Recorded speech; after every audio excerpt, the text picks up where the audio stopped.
이제 민주당을 숙주로 해서 조국의 어떤 대권놀이 하는 숙주로 이용할 게 아니다. 민주당을 뭐 자양분 삼아서 이런 얘기 이제 한준호 대구도 하고, 그 다음에 뭐 여기에 이제 대권놀이 하는데 민주당 이용하지 마라. 뭐 이런 얘기 제가 했죠, 그죠? 뭐 사실은 그 사람이 대선 주자로 굉장히 인기가 많을 것 같으면 제가 왜 그러겠습니까? 그럼 그냥 아주 잘 왔다 이러면서 그죠? 사실 제가 그 알박기란 얘기를 했습니다. 차기 알박기. 민주당 당원들의 일정한 어떤 세력을 차지한 상태에서 당을 장악하려는 어떤 생각. 그렇게 해서 실제 어떤 그 국민들 사이에서는 정말 지탄받고 지지도 그렇게 높지 않으면서, 사실 우리가 그 검찰이 굉장히 그 좀 수사를 좀 빡세게 하면서 좀 억울하다기보다 좀 어쨌든 약간 망심을 너무 많이 줬다. 이런 차원에서 약간의 동정을 하긴 했지만 그게 뭐 이렇게 솔직히 지지를 많이 받을 만한 그런 사안들은 아니죠. 그래서 20, 30대에서도 굉장히 비판이 세고, 중도층에서 정말 비판이 세고, 부울경, 서울 이런 데서. 그런데 뭐 그냥 열심히 그냥 겸허하게 열심히 하겠다, 뭐 겸손하게 열심히 의정활동하고 국민 위해서 일하겠다, 그러면 뭐 상관없죠. 그런데 대선 운운하고 자꾸 옆에서 주변에서 그 사람 무슨 대선 주자로 자꾸 얘기를 하니까 솔직히 말씀드리면 저는 그 세대가 아니라서 그런지 모르겠는데요.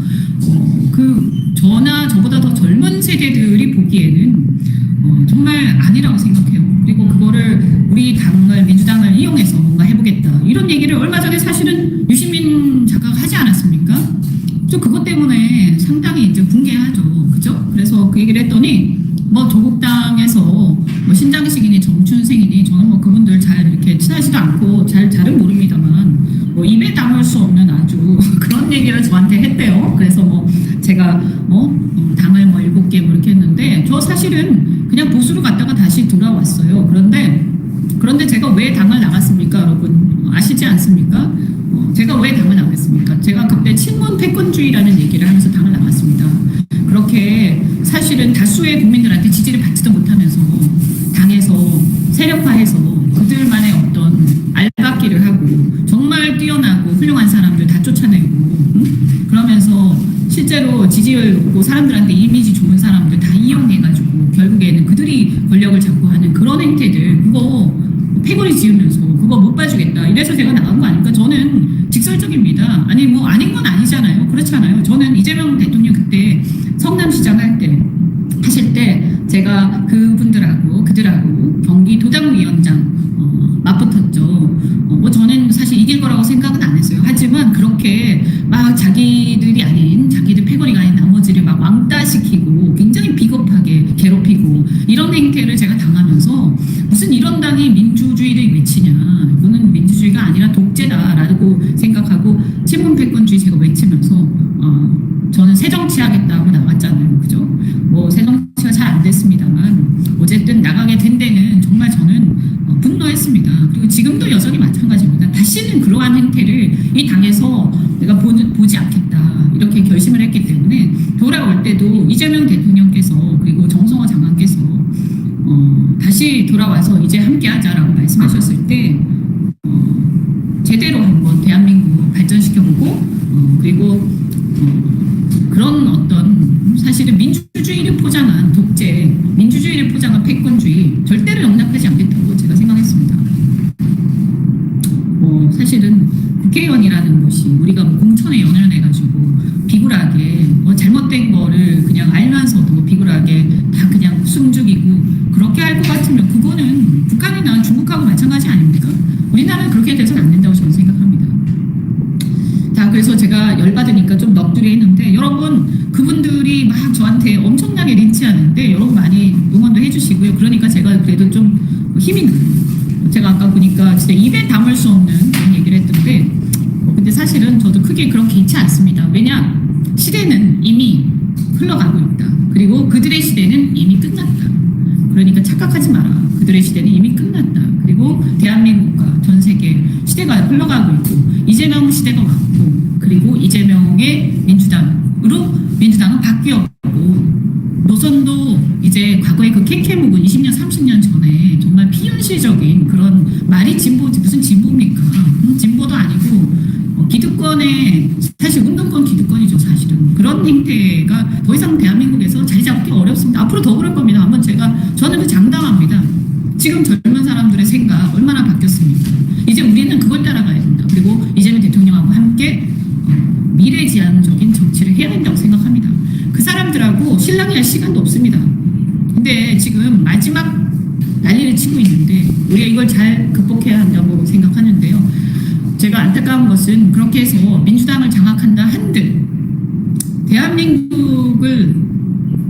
대한민국에서 이 국민들을 바꿀 수는 없습니다. 그러면 어떻게 되냐? 우리 민주당이 알박기가 되어서 결국은 다음 정권을 잡지 못하고 실패하는 정당이 되는 거죠. 그렇게 하면 안 되지 않습니까?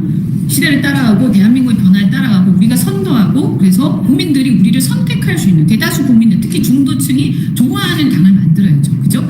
중도층이 좋아하는 우리 이재명 대통령 그리고 중도층이 좋아하는 의원들 중도층이 인정하고 좋아하는 그런 우리 국민들 대다수가 지지하는 의원들 중심으로 당을 재편해야 됩니다. 그걸 위해서 저는 열심히 하겠습니다. 왜냐? 민주당을 또 이렇게 제대로 똑바로 만들고 그리고 이재명 대통령 제대로 이렇게 우리가 반듯하게 세우고 그래서 이 민주당이 대한민국을 정말 주도하는 그런 주류로서 책임감 있는 정당이 되어서 나라를 발전시키는 게 저는 우리의 사명이고 그것이 결국 대한민국을 위하는 길이라고 생각하기 때문입니다. 여러분 함께 해주시고요. 여러분 한 분 한 분의 사명이 굉장히 크다라고 생각합니다. 네. 한 가지 이제 우리가 지금 이제 이 합당과 관련해서 제가 1인 1표제 말씀을 한번 드릴게요. 자, 1인 1표제가 갑자기 벼랑간 작년 11월인가 12월 달이죠. 그죠? 12월 달이죠. 그래서 1인 1표제가 갑자기 12월 달에 나왔어요. 근데 우리가 사실은 대의원제의 대의원의 가중치 표의 등가성을 권리당원하고 같이 가는 1인 1표제라는 그 큰 원칙, 당원 주권주의 이것은 다 찬성하잖아요. 그죠? 우리가 예를 들어서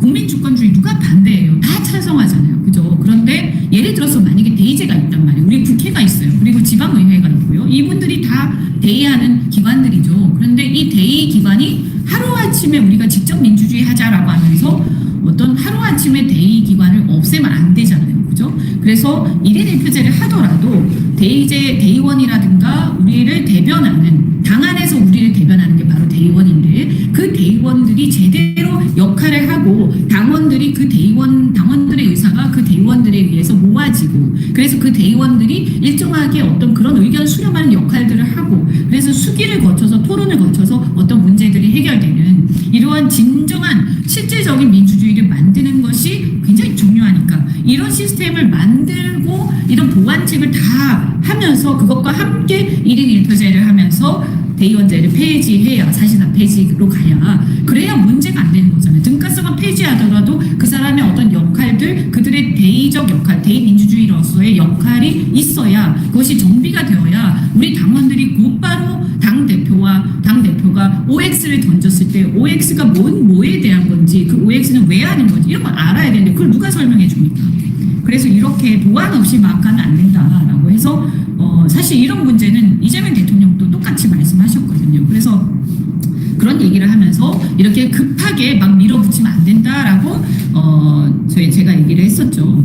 그런데 이상하게 굉장히 급하게 밀어붙이는 거예요. 왜 그럴까 도대체? 제가 그래서 사실은 농담처럼 얘기했어요. 왜 이렇게 밀어붙이지? 이상한데? 뭔가 사정이 있나? 그래서 제가 그때 사무총장한테 아니 왜 이렇게 빨리 막 밀어붙입니까? 토론도 하고 보완책도 만들고 해가지고 한 2월 달이나 이렇게 해서 충분히 할 수 있는 거 아닙니까? 그렇게 얘기했는데 안 된다는 거예요. 급고 무조건 2025년 안에 끝내야 된다는 거예요. 그래서 제가 왜? 그거 가지고 뭐 할 거 있어? 가만히 생각해봤죠. 그걸 꼭 25년 안에 끝내야 되는 이유가 있다면 그건 26년에 뭔가를 해야 되기 때문이다. 그런 거 아닙니까?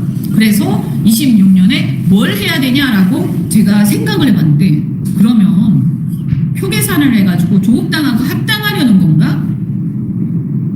대의원에서 표가 적었잖아요. 그러니까 권리당원만 가지고 하면 대의원표에서 지는 이 비율이 대의원에서 지지를 못 받는 게 이제 희석되니까 그럼 거기에 플러스 이걸 가지고 뭔가 다른 걸 통해서 또다시 우리 권리당원 중에서 또 자신을 지지하지 않는 표를 희석시키는 방안을 고민하겠구나. 그래서 제가 일부 사람들한테 그 얘기를 했어요.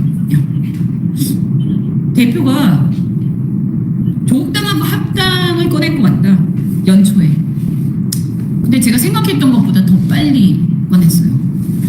그래서 사실 대통령께서도 사실은 뭐 과거에 어떤 문재인 세력이라고 해야 되나요? 뭐 하여간 좀 결이 다르죠. 사실 결이 다릅니다. 그리고 문재인 대통령은 조국 대표를 대통령 만들고 싶어 했던 것 같아요. 제가 봤을 때는. 그런데 그분이 그렇게 능력이 있지도 않았고 사리 분별력이 있지도 않았죠.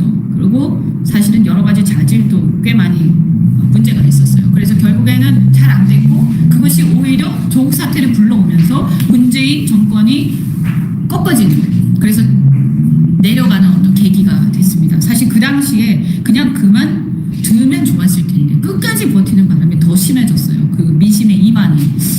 어쨌든 뭐 그건 다 지나간 얘기인데 그 뒤에 그런데 윤석열 역시 문재인 대통령이 뭐 이렇게 발탁한 사람인데 굉장히 역량도 안 되고 형편없는 사람인데 그 사람을 발탁했죠. 그러면서 그들끼리 싸운 거예요. 어떻게 보면 그들끼리 싸운 셈인데 그리고 나서 여러 가지 이제 뭐 정권 차원에서 실패도 막 있고 하면서 결국에는 정권이 실패로 끝났습니다. 그런데 그 뒤에 뭡니까? 이 윤석열이 국민의힘에서 대선 주자가 되고 우리가 그 사이 얼마나 어려움을 겪었습니까? 그런데 그래서 이 어려움 속에서 탄생한 게 바로 이재명 정부입니다. 이재명 대통령 또 이재명 대표께서 그때 당시에 우리는 너를 인정할 수 없어 라는 그런 식의 어떤 태도 때문에 얼마나 힘들었어요. 그죠? 사실 어떻게 보면 운동권도 아니죠. 그리고 이 진보 진영의 어떤 소위 말해서 진보 진영의 기득권이라고 해야 되나요? 뭐 저는 솔직히 그들이 이렇게 민주화 어떤 과정에서 공을 세우고 이런 거 다 인정하는데 지금 우리 제 세대에서만 봐도 이미 이제 기득권화 돼가고 있는 세력이죠. 그런데 이제 이분들이 이재명 대통령 너는 운동권이 아니야. 너는 이 진영에 어떤 그 기득권이 없어. 이런 어떤 생각이 있었는지 그죠? 그런 게 좀 있었나 봅니다. 그래서 그런 게 있었는지 이재명 대통령을 인정하지 않고 계속 힘들게 했어요. 근데 나중에는 이재명 대표 말고는 인물이 없으니까 그냥 인정을 했죠. 뭐 일부 끝까지 인정 안 한 이낙연 세력 같은 사람들도 있지만 나중에 다 인정하게 됐어요. 왜냐하면 압도적이니까. 그래서 저는 이제 그리고 그 이재명 대통령은 실력을 가지고 열심히 일을 해서 일로서 승부하는 그래서 정말 미래지향적인 어떤 태도를 가진 대통령이 되셨죠. 이제 시대가 바뀌는구나. 그래서 민주당도 이 중도시정으로 가면서 시대가 바뀌는데 적응해 가는구나. 굉장히 반갑게 생각하고 많은 사람들이 저 말고도 중도층이나 이렇게 좀 평균적인 대한민국 국민들이 굉장히 좋게 생각을 했습니다. 그런데 그리고 나서 이제 대통령이 되셨어요. 저는 상당히 열심히 정말 대통령이 안 됐으면 어쩔 뻔했어요. 정말 대통령 되기를 기다렸다는 듯 열심히 정말 하루하루를 아껴 써가면서 열심히 하시죠. 물론 제가 뭐 이재명 대통령하고 모든 생각이 같다고 보장할 수는 없어요. 하지만 그래도 이렇게 보면 참 열심히 하신다. 그걸 제가 주변에서 보면 중도층이나 이런 분들이 그 양반 진짜 열심히 한다. 이거 다 인정해요. 그래서 심지어 보수층에서도 별로 안 좋아했는데 그렇게 열심히 하는 거 정말 인정. 그래서 잘 되길 바라고 잘 되는 거를 지켜보겠다. 이게 어떻게 진행이 되는지 다들 그런 게 있어요. 그리고 반대하는 부분들이 일부 보수층이 있었지만 예를 들어서 뭐 노란봉투 이런 거 좀 반대하고 그러면 제가 그래도 지켜봐 주세요. 왜냐하면 그런 것들이 일부 있어도 대다수 이렇게 상식적인 선에서 하실 겁니다. 근데 진짜 보니까 그죠? 우리가 이번에 아틀라스 건 가지고 이렇게 얘기하고 할 때도 대통령께서 정말 미래지향적 우리가 여기에 노동자들이 적응을 해서 그러면 새로운 시대에 맞는 어떤 직업 전환 문제라든지 정말 젊은 노동자들 입장에서 필요한 그런 어떤 새로운 새로운 시대에 적응하는 그런 것들을 준비해야 된다라고 강조하시지 않습니까? 그래서 야 정말 이렇게 앞으로는 이제 이렇게 가야 돼. 그러니까 이제는 87년의 그 민주화 시대가 이제 이제 끝났잖아요. 뭐 윤석열 문제 있지만 그 사람도 우리가 다 이제 멈춰서 세우고 다 처벌하고 하지 않습니까? 과거처럼 그렇게 독재 시대가 아닙니다. 이제는 우리가 어떻게 보면 우리가 오히려 이 사회에 주류인 거예요. 민주화 세력이 민주당이요. 그래서 이제는 우리가 책임지고 대한민국을 미래로 끌고 가야 되는 책임이 있는 거예요. 그래서 이재명 대통령께서 얼마나 열심히 하고 계세요. 근데 이 와중에 다시 어떤 반동적 분위기랄까요? 다시 과거로, 다시 옛날의 영광 이렇게 생각하시는 분들이 있다면 저는 큰 문제다라고 생각합니다. 이재명 대통령보다도 더 미래지향적으로 가야 돼요. 그런데 오히려 과거의 영광을 계속 그리면서 이미 한물간 정책, 한물간 사람들이 우리가 사실은 주인공이야, 우리가 사실은 주류야. 이재명 대통령은 그냥 일시적으로 그 사람밖에 없으니까 어쩔 수 없이 인정한 거야. 우리가 다시 돌아갈 거야. 이런 느낌을 제가 받아요. 이건 잘못됐어요. 시대는 그렇게 흘러가면 안 됩니다. 어떻든 그래서 이번에 이런 사달이 났는데 되게 안타까워요. 이렇게 사달이 났는데 또다시 당이 미래로 가지 않고 다시 또 과거로 가려는 반동의 어떤 큰 힘이 작용하는 것 같아서 정말 안타깝고 이거는 아니다. 이건 아니다. 그리고 무엇보다도 이걸 우리 당원들 특히 이재명 대통령 이후에 이재명 대표 이후에 당에 가입하고 당을 쳐다보고 그리고 그 전에도 당을 사랑하고 했지만 특히 이렇게 변화해가는 당에 대해서 애정을 가진 우리 당원들이 정말로 많이 새로 들어오셨거든요. 그런데 그분들이 나는 이재명의 민주당이 좋아서 들어온 거야. 난 이재명의 민주당이 좋아서 그 전보다 더 지지하게 된 거야. 하는데 그 이재명의 민주당이 다시 과거의 민주당으로 바뀔지도 모른다 하는 불안감을 여러분 느끼시는 거 아닙니까? 저는 그런 불안감을 많이 이렇게 제가 좀 전달을 받고 저도 공감하거든요. 그죠? 그래서 시대착오적인 어떤 구세력이 돼서 결국에는 지금의 어떤 국민의힘이 저 모양이니까 망정이지 정신 차리고 제대로 된 중도 보수의 자리를 국민의힘이 차지하게 되면 이제 우리는 다시 과거로 돌아가서 정말 국민들의 선택을 받지 못하는 상황이 올 텐데 큰일이다 큰일 이런 생각을 합니다. 그래서 여러분 이거요 우리가 한번 보세요. 제가 여러 번 말씀드리지만 오늘 또 MBS 그 여론조사 결과가 나왔습니다. 요거 한번 제가 읽어드릴게요. 이걸 보면 어쨌든 뭐 이재명 대통령의 국정 운영 평가는 63%더 올라갔어요. 그죠? 네, 더 올라갔습니다. 4%나 올라갔습니다. 그리고 신뢰한다 62% 굉장히 높습니다. 그렇지 않습니까? 그러니까 우리는 선거를 할 때 이재명 대통령 정말 신뢰하고 국정 이거 도와주면서 선거하면 되는 거예요. 다른 게 필요 없어요. 그 다음에 그래서 지방선거도요. 국정 안정을 위해서 여당 찍어주세요. 우리가 이재명 정부 잘 같이 함께 할 겁니다. 이것만 하면 되는 거예요. 그런데 합당 인식 볼까요? 반대가 44, 찬성이 29. 반대가 훨씬 높죠. 그죠? 그리고 모른가 무응답이 자그마치 27%. 그러면 사실은요.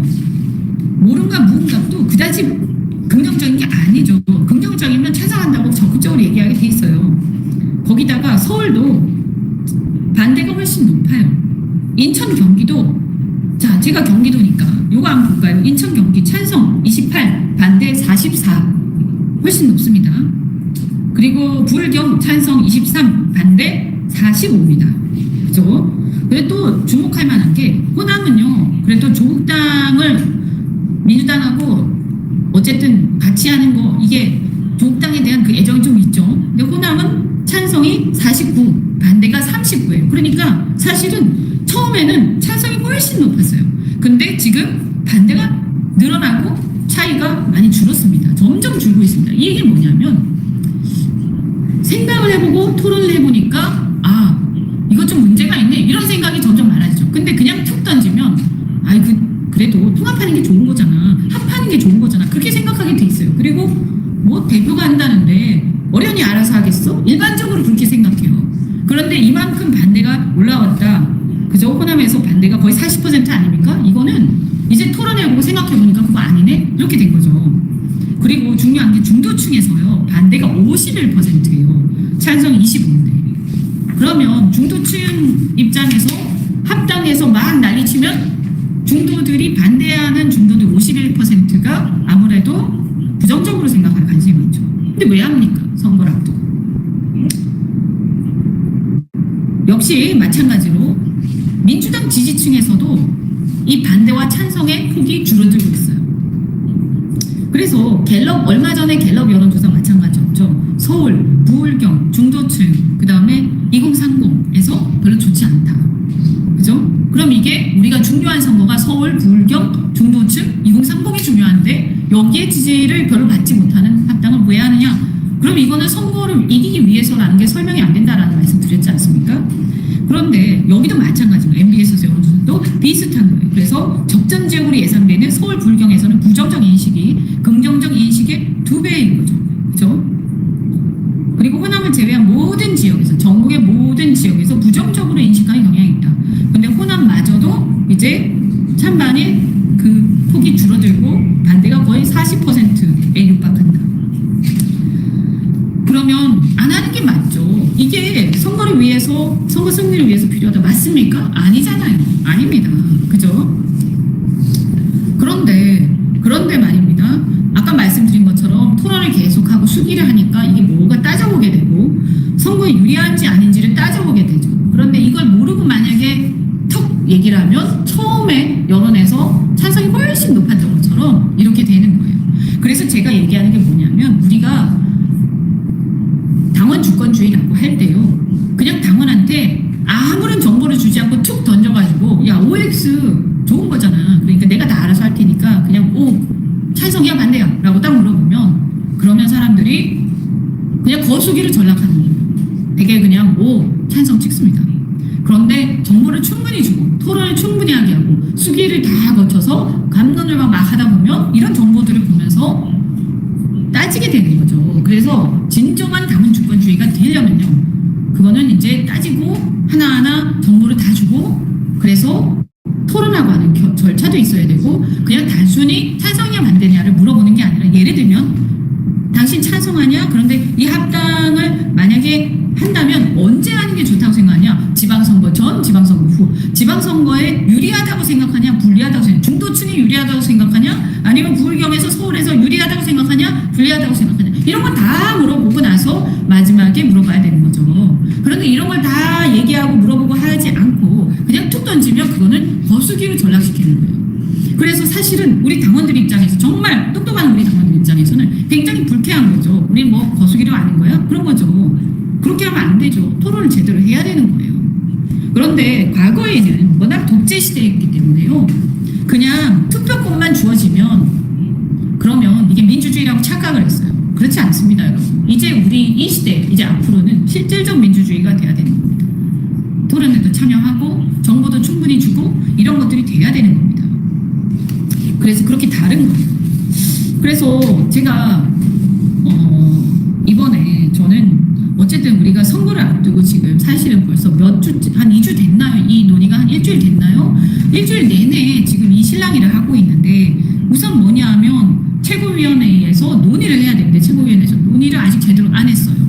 그런데 최고위원 중에 3명이 아주 강력하게 지금은 안 된다라고 얘기하고 있죠. 그죠? 왜? 중요한 건 뭐냐면 정권 초기에, 대통령 초기에 왜 당권, 대권 경쟁을 하느냐 이런 거 드러내놓고 하느냐. 그리고 대권에 욕심이 있는, 저는 그 사람이 택도 없다고 생각하지만 대권에 욕심이 있는 사람을 왜 들여서 그것도 그 사람이 우리 당의 어떤 주요한 노선, 이재명 정부의 노선하고 굉장히 다른 것을 대놓고 주장하면서 DNA 포기 못하겠다 이렇게 나오는데 그런데 그렇게 해서 그것도 뒤에 한 10명 정도의 세력이 있잖아요. 그 의원들하고 같이 파벌을 만들어서 그 대권을 만들기 위한 어떤 그걸로 똘똘 뭉쳐있는 집단이 정권 초기부터 들어와서 안에서 분란을 일으키면 어떻게 됩니까? 그러면 어떻게 됩니까? 그러면 대통령은 어디로 갑니까? 이거는요 아주 잘못된 생각이에요. 아주 잘못된 생각이에요. 매우 위험한 거예요. 그리고 이것이 더 나아가서 솔직히 전당대회가 있는데 전당대회까지 정치까지 영향을 미치면서 이재명의 민주당이 정청래와 조국의 민주당으로 전환이 되고 지방선거도 마치 대통령 때문이 아니라 자기들 때문에 합당해서 이긴 것처럼 막 하기 시작하면 그래서 혹여라도 다음 당대표가 대통령과 결이 다른 사람이 당선이 또 되는 경우에는 이제는 당권과 대권이 분리되면서 정권이 근데 뭐 한 4년 차 이것도 아니 정권 불과 1년 차에 당권과 대권이 분리되어서 이렇게 대권 차기 대권 경쟁 당권 경쟁 이런 걸로 막 불붙으면 대통령 이걸 대통령 레임덕이라고 하는 겁니다. 그래서 지금도 우리 당원들이 사실은 왜 정청래 대표를 막 생각합니까? 대통령을 생각해야지. 그렇잖아요? 그래서 사실은 여당의 집권 초기의 대표는요 거의 존재감이 없어야 돼요. 거의 그냥 실무적으로 일을 하는 사람이어야 돼요. 자기 브랜드 이런 거 있으면 안 돼요. 솔직히 말해서 1인 1표제고 뭐고 간에 그런 것도 다 대통령 위주로 가야 돼요. 대통령 위주로 대통령의 사람들이 정권 초기에 대의원이었으니까 그 대통령의 사람들에 대해서 등가성을 인정하면서 1인 1표제로 가고 대의원의 어떤 가중치를 사실상 폐지하는 거는 적어도 대통령제 하에서는 대통령 임기가 끝나갈 때쯤에는 할 수 있는 거예요. 대통령도 그때 지난번에 당대표 때 1인 1표제 하면서 60대 1을 20대 1로 할 때 그때 대통령께서도요 이미 문재인 정권 다 끝난 뒤에 거의 끝났을 때 그리고 다 끝난 뒤에 자신이 어떤 민주당의 대표가 되고 야당의 대표로서 사실상 대권 주자로 우뚝 섰을 때 그때 추진한 겁니다. 그런데 지금 우리 당이 그런가요? 아니잖아요. 대표가 그런 대권 주자 반열에 우뚝 서고 대통령 임기가 끝나가나요? 아니잖아요. 그런데 왜 그렇게 자꾸 하면서 자기 브랜드를 만들고 자기의 뭐를 막 하고 또 합당까지 꺼내서 이 평지풍파를 일으킵니까? 이거는 이 자체가 지금 네임덕 징조예요. 근데 대통령이 잘 못하고 있어요. 잘하고 계시잖아요. 그럼 그거 도와서 잘할 생각해야지. 그래서 지금 매우 심각한 상황이 되었다. 제가 볼 때는 정치 구도나 이런 걸로 봤을 때 매우 심각한 상황이 와 있다고 봅니다. 근데 이게 여러분 이게 우리 당만의 문제가 아니라는 거예요. 이게 사실은 뭐 우리 당 여러분 바깥에도 얘기하세요. 민주당만의 문제가 아니라 왜? 우리는 여당이기 때문에. 민주당이 여당이지 않습니까? 집권 여당이에요. 근데 대통령이 잘하고 계신데 그 대통령이 성공해야 그 정부가 성공해야 대한민국이 성공하는 거예요. 그렇잖아요? 그런데 대통령이 특별히 잘못하는 게 아닌데 이게 네임덕이 와가지고 대통령이 실패하게 되면 이건 대한민국 입장에서 엄청난 손해죠. 그렇잖아요? 그러니까 이게 민주당만의 문제가 아닌 거예요. 아, 니네 당 안에서 문제니까 뭐 조국하고 뭐하고 찌고 뽑고 싸우든 그건 우리하고 상관 그렇지 않다는 거예요. 그래서 매우 중요하다. 대통령이 제대로 이렇게 국정이 뒷받침되고 네임덕이 최대한 안 오는 거 이게 엄청나게 중요해요. 이게 정부의 성공으로 결국 대한민국의 성공으로 연결되기 때문에 민주당이 아니더라도 이 문제는 아주 중차대한 문제라고 제가 강조하는 거예요. 그리고 구체적으로는 어떠냐면요. 정책이죠. 여당의 노선은요. 대통령의 노선입니다. 우리가 함께 대통령과 함께 지난 대선 때 이 노선을 만들어왔고 대통령 국정과제를 만들어왔고 대통령이 그렇게 지금 하고 계신 거잖아요. 그죠? 그러면 우리는 그걸 가지고 같이 가는 건데 이 합당을 하면서 벼랑간 대통령과 색깔이 다른 대통령과 노선이 다른 이런 집단이 당 안에 푹 들어오게 되고 그것도 집단을 형성해서 정파를 형성해서 푹 들어오고 그들의 수장이 앞으로 대통령을 노리는 차기 대권을 노리는 사람이라면 저는 뭐 대권 본선은 택도 없다고 생각하지만 그런데 당 안에 일단 알받기는 할 거 아닙니까? 그렇게 되면 어떻게 됩니까? 그래서 안에서 사실은 대권에 관심 없는 사람들만 들어오면 또 별로 상관없어요. 그러면 개인적으로 뭐라고 하든 누가 크게 신경 쓰겠어요. 아, 저런 의견도 있구나 이러고 마는 거지. 근데 차기 대권을 노리고 있으면 매번 목소리 크게 낼 거 아닙니까? 그리고 대통령하고 차별화하려고 용 쓰겠죠. 왜냐하면 차별화돼야 자기가 대통령 밑에서 뭔가 같이 녹을 먹던 국무위원이나 이런 것도 아니고 대통령 직계도 아닌데 자기는 다른 쪽인데 뿌리가요. 그러면 차등화해가지고 대통령이 하는 것들 아 이재명 정부는 이런 게 있었지만 이런 건 좀 잘못됐고 나는 이렇게 하겠다 이래야 되지 않겠습니까? 네? 그렇게 계속해야 되지 않겠습니까? 이재명 대통령 막 친미적으로 막 나오고 일본하고도 연대하고 하는데 공무망 연대하고 하는데 민주당의 원래 뿌리는 그게 아니야. 약간 반미와 일본에 대한 반일 이렇게 세. 그리고 그게 맞아. 과거사 제대로 해야 돼. 막 하면서 자꾸 공격하고 하면 바깥에서 볼 때 이재명 대통령이 보니까 굉장히 실용적으로 이념적인 것보다 실용적인 걸 가지고 잘하고 있네라고 믿고 있었던 사람들이 저 무슨 저런 당이 다 있어 이러지 않겠습니까? 그리고 그리고 결국 나중에 가서는 대통령에 대해서도 불신을 갖지 않겠습니까? 그 대표적인 케이스가 누구였냐? 바로 노무현 대통령이었어요, 여러분. 저는 그 당시에 정치는 안 했습니다. 저는 뭐 젊은 그냥 직장인이었는데 그때 전 지지를 했어요. 근데 정말 안타까웠어요. 왜냐하면 그분이 참 매력적인 분이고 좋은 분이셨는데 대통령으로. 그런데 이분이 대통령이 되시고 어떤 그 미국과의 관계라든가 이런 거에서 FTA도 하시고 그다음에 또 뭐 해군기지 미국이 요구하는 해군기지도 하고 이렇게 하면서 우리가 얻어낼 거 잘 얻어내고 미국의 요구도 받을 거 받고 하면서 우리가 사실은 그때 당시에 이 어떤 세계화 시대에서 그래도 큰 틀에서 이 미국과 중국 사이에서 균형을 잘 유지하면서 우리가 취할 것들을 많이 취했죠. 저는 굉장히 잘했다라고 생각합니다. 그런데 그때 당시에 어쨌냐, 당이 열린우리당이 어땠냐, 허구한 날 국가보안법 폐지인가 이런 거 막 주장하면서 이념적인 그 갈등을 계속하면서요. 그거를 가지고 싸웠어요. 제 기억이에요. 저는 뭐 젊은 그냥 정치 안 하는 사람으로서 전 중도층인데 진짜 왜 여당이 저 모양이지? 그리고 왜 국민들이 별로 관심 없는 저런 이념적인 이슈로 싸우고 왜 나라는 정말 경제가 잘 돼야 되는데 왜 그런 거 대통령이 관심 있어 하는 거 사사건건 반대하고 당이 그러지? 그래가지고 막 해군기지 할 때도 당에 막 의원들이 막 데모하러 가고 제주도에 그랬어요.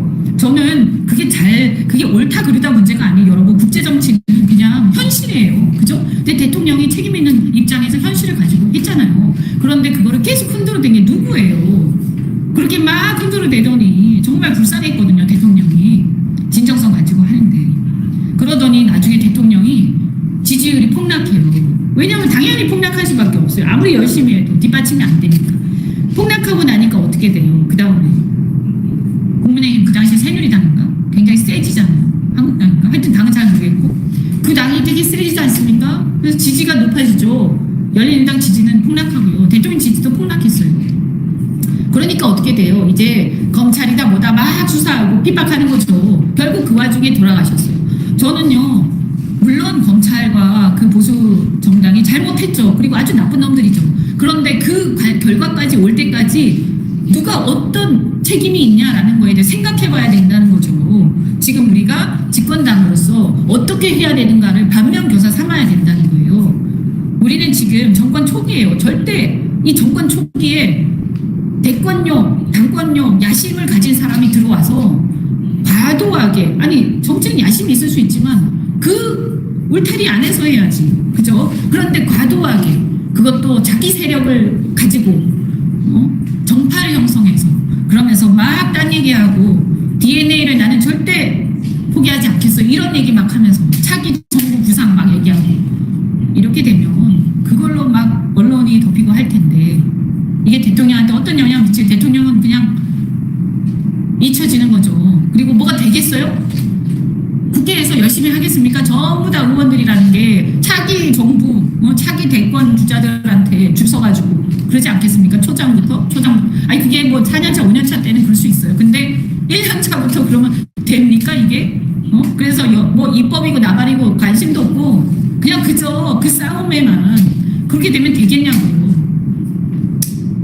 합당도 지금 마찬가지 아닙니까? 의원들의 다수가 반대합니다. 그리고 지금 하면 안 된다. 왜냐? 그리고 선거 전에는 아무 실익이 없다. 무슨 이익이 있어? 우리가 지금 대통령 지지율 60%인데 왜 해야 되는 거야 그거를? 그들의 지지율은 2, 3%밖에 안 되고 수도권에서 1%도 안 돼요. 근데 왜 해야 돼요? 왜? 우리 동네만 해도요 막 뭐 엄청 거창하게 막 했었는데 지금은요 아무도 신경 안 씁니다. 좁다. 뭐 후보가 있긴 합니까? 그런데 왜 해야 되는데? 그리고 그들하고 한다 이러면 막 중도층 보수층에서 싫어해요. 20, 30대들이 싫어합니다. 왜 하는 거야? 응? 그런데 또 그냥 합당을 하는 게 합당해갖고 막 설칠 거 아닙니까? 마치 지도자처럼. 그럼 우리가 설치지 마 할 수도 없고 그게 막 언론에 나오고 보도되고 하면 마치 우리가 그 사람 그 조국 대표의 어떤 밑에 수하처럼 이렇게 될 텐데 그 참을 수 있습니까? 아니잖아요. 우리하고 다르지 않습니까? 그러면 자기 실력대로 하라는 거예요. 왜 남이 열심히 다른 사람들이 열심히 해놓은 거 이재명 대통령이 열심히 해놓은 거 그거 그냥 무임승차하려고 합니까? 그리고 그렇게 하려면 최소한 다 숙이고 무조건 존재감 없이 조용히 뒷받침만 하는 것도 아니고 지금 마치 자기들이 주인인 양 하고 있는 거 아닙니까? 벌써 지금 이 현상이 바로 이런 현상이 극대화되면 이게 내인동이 되는 거예요. 정말 저는 참을 수 없는 상황이다 이거는. 왜 이거 일단 공정하지 않아요. 공정하지 불공정해요. 노력한 사람이 열심히 해서 집권한 사람이 스포트라이트 받아야 되고 그 집권에 함께 했던 우리 당원들 이재명 대통령을 지지하는 우리 그 당원들 이재명의 민주당을 지지하는 그 당원들이 만들어낸 거예요. 그리고 그것을 옆에서 다른 당이 함께 연대해서 했다 칩시다. 그럼 그거 오케이. 그래서 연대하자. 그리고 뭐 협력하자. 오케이. 다 좋아요. 그런데 우리 당의 대권 주자 어림도 없는 얘기예요. 안 그렇습니까? 그리고 그거 외치지 마. 지금은 때가 아니야. 오케이. 나중에 끝날 때쯤에 임기 끝날 때쯤에 그때 해도 늦지 않아요. 왜 벌써부터 난리야. 그래서 이거는 저는 일단 그리고 선거 때 얼마나 많은 후보들이 움직이는데 우리 후보들은 고생 엄청나게 했죠. 광화문에서 얼마나 열심히 고생했어요. 그런데 그분들 갑자기 어느 날 합당하고 야 그러니까 우리 좀 줘야 되겠으니까 뭐 전북도의사 뭐 세종시장 뭐 아니면 뭐 보궐선거에 어디에 국회의원 자리 하나 주자? 그거 불공정한 거 아닙니까? 요즘에는요 뭐 그런 게 어딨어요. 불공정하잖아요. 그렇잖아요. 네? 왜 그렇게 합니까? 그분들은 무슨 신문제 사회에 무슨 황태자라도 되나요? 뭡니까? 저는 이해가 안 돼요. 우리 민주당이 그렇게 기득권이 세고 신분이 이렇게 뭔가 타고난 뭐 왕자가 있고 그런 당인가요? 우리가 그 국민의힘과 같은 그런 저는 국민의힘이 그런 점이 너무너무 싫거든요. 그렇지 않잖아요. 이제는요 과거에 그렇다고 뭔가 과거에 민주화 과정에서 엄청난 희생을 했습니까? 대한민국의 발전을 위해서 엄청난 공을 세웠습니까? 뭘 했다고요? 왜 우리가 자양분을 제공해야 되죠? 그리고 이것을 추진하는 대표는 왜 하는 겁니까? 왜? 그래서 우리가 의심하는 거죠. 합리적으로 설명이 안 돼요. 아, 제가 얘기하다 보니까 너무 화가 나서 막 흥분했어요, 여러분. 저는 정치가 이렇게 공정해야 된다고 생각하고, 이렇게 좀 자기 분수에 맞게 좀 열심히 겸허하게 해야 된다. 그리고 더 또 정말 중요한 게 시대에 맞는 어떤 시대의 변화에 부응해야 된다. 그래서 지나간 시대의 주인공이라고 할 수 있는지도 모르겠어요. 왜 황태자인지도 모르겠는데 어쨌든 지나간 시대의 주인공들 그냥 그 정도로 만족했으면 좋겠다.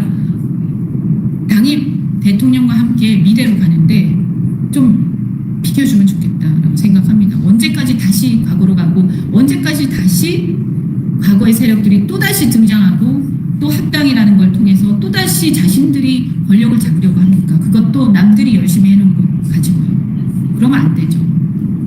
그건 불공정한 거예요. 그리고 우리 당이 그렇게 해서는 저는 안 된다고 생각합니다. 여하튼 이런 문제 지금 이렇게 많은 의원들이 많은 당원들, 많은 의원들 또 많은 우리 이제 고관여층들이 지금 문제의식을 갖고 있는데 이걸 이렇게 계속 논의를 이어가는 게 맞느냐. 이런 상태에서 할 수 있겠습니까? 하면 안 됩니다. 예를 들어서요. 만약에 반반이다. 당원들한테 물었더니 반은 찬성, 반은 반이다. 그러면 하면 됩니까? 안 됩니다. 왜? 이건 합당입니다. 그냥 사소한 게 아니에요. 그런데 너무 싫어. 죽어도 싫어. 막 이러는데 억지로 반이 찬성하니까 그냥 해. 그럼 나머지 어떻게 되겠어요? 안 돼요. 이건 할 수가 없어요. 그래서 사실 우리가 회사법에서 회사의 인수합병은 의결의 3분의 2의 찬성을 요구합니다. 의결 정도, 의결 수에, 의결권에. 그러니까 뭐냐면 제적의 3분의 2의 찬성을 요구한다는 거죠. 굉장히 센 거죠. 왜? 회사의 재산을 처분하는 걸로 보거든요. 회사를 팔아넘기는 걸로 보거든요. 회사를 합병하는 거라도 어쨌든 회사의 성분이 변하고 회사의 문화가 변하고 모든 게 변하기 때문에 그리고 어쩌면 지배구조도 변하기 때문에 이거는 절대 다수의 동의가 없으면 못하게 되어 있어요. 당연하지 않습니까? 합당 같은 거는요. 80~90%가 동의하고요. 전부 박수치고요. 야 우리가 지금 꼭 필요한데 저 사람이 꼭 필요하고 저들이 꼭 필요한데 야 우리가 하고 좀 같이 해줘. 너무 고마워. 박수. 이래 해도 나중에 사소한 그 어떤 이 여러 가지 이해관계 때문에 다툼이 일어나고 그러다 보면 사람들이 손가락질하고 합니다. 근데 지금 어떻습니까? 그렇습니까? 아니잖아요. 그죠? 이런 정도가 아니에요. 그러면 하면 안 되는 거예요.